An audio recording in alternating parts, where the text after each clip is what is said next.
Nothing will crush a real estate investor's spirit like landlord stress. The difference between being successful and miserable in managing properties is education. Welcome to Landlord University, where landlords learn. Landlord University is recorded from inside the RentPrep office, where Stephen White and Jeff Pearson share the lessons learned from working with some of the most successful landlords. Welcome to Landlord University Night School. I'm Jeff Pearson. I'm here with my co-host, Stephen White. How are you doing this evening, Stephen? Pretty good, Jeff. Today we've got a topic that we're going to cover that doesn't come straight from the RentPrep offices like a lot of our topics do. This one I was cruising the Bigger Pockets blog, which I often do, and came across this article here, and it's written by Michelle Fisher, and she highlights a couple very specific situations that she's run into with applicants that respond to her rental ads, and kind of picking and choosing which ones to respond back to and which ones to ignore. And I thought it really brought up a great point that I think a lot of landlords, especially new landlords, feel this sense of obligation that they have to respond to everybody. And it's not the case. And in this case, Michelle makes a good point in her article that there's some that you just don't even want to respond to or waste your time with, because you're getting yourself into a time suck, or a time trap, where you're going to just go round and round with these people, and either A, it's going to end up with no tenancy, so you're just wasting your time from a business perspective, or B, if they do end up becoming a tenant, you don't want to rent to these kind of people anyway. They're Right. just sort of either a hassle, or we've identified before, that sort of passive aggressive type of tenant. A lot of times, just a response that they might have from a rental ad could really give you a lot of information without even having to talk to them. So, Yeah. so a couple of things that she talks about in here. The funnier ones that jumped out at me right away. Have a question for you. Do you work with people that have felonies?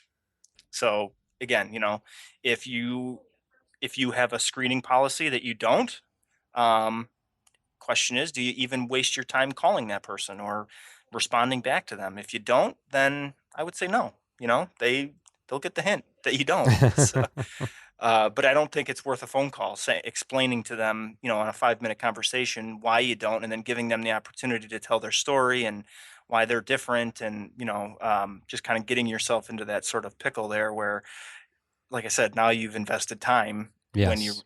you really didn't have to. And if you do respond via email or give them a phone number to talk to you, then you're giving them information to contact you. If you're Yeah. doing it on Craigslist and you're just using the built-in email, they send you an email. They don't have your contact information.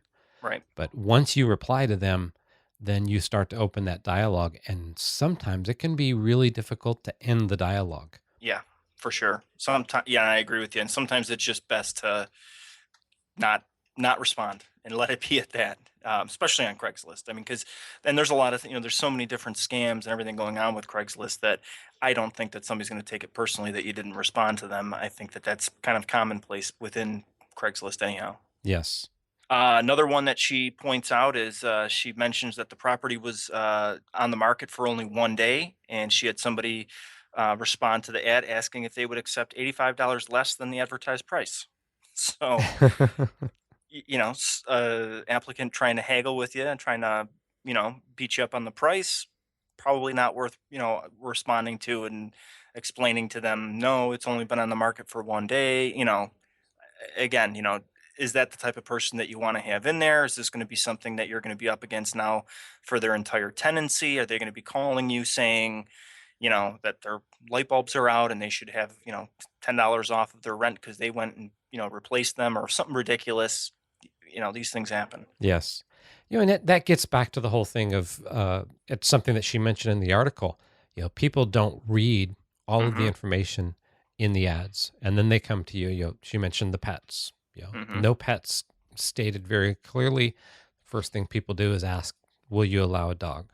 Well, Hmm. no, I won't. Right. It's interesting because there are some people who place ads for hired help, people to work for them as contractors or even as employees.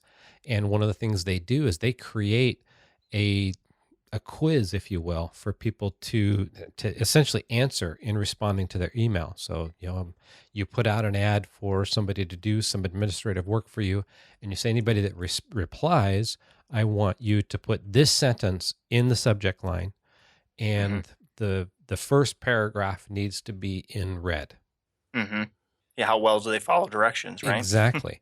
And Right. you Right. could almost do that when you're advertising for a place, for a tenant for one of your rental properties, because what you're looking to do is get people who pay attention to the details and get rid of the riffraff, the people Yeah. who really aren't interested.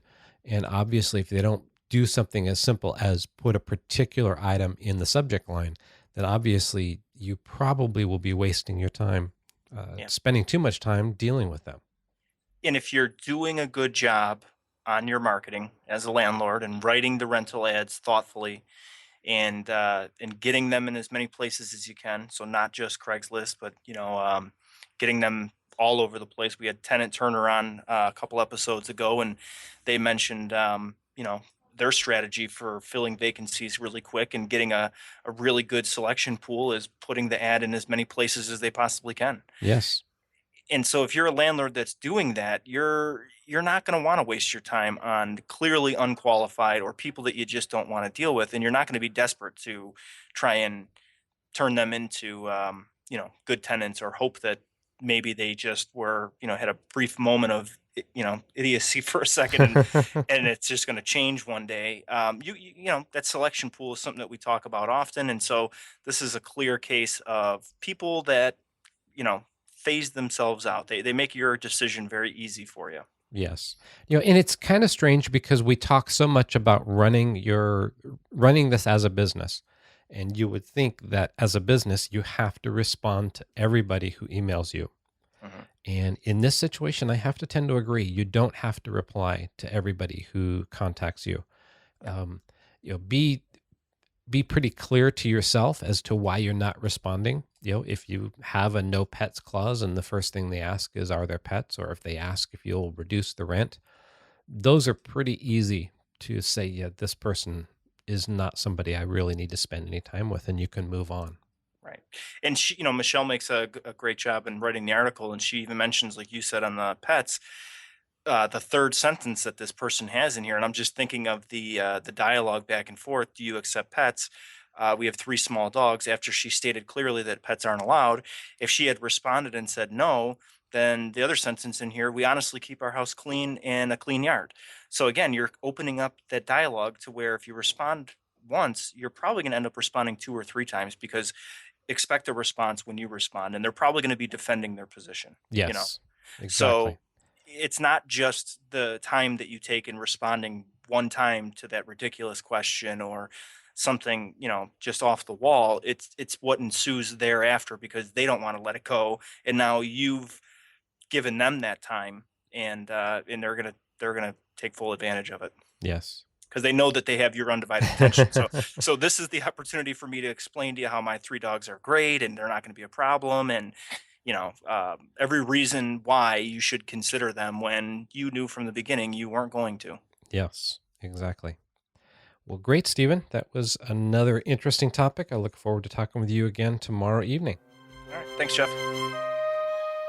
Thanks for listening to Landlord University, and remember to visit rentprep.com/landlordu to see show notes and access free resources like forms and guides.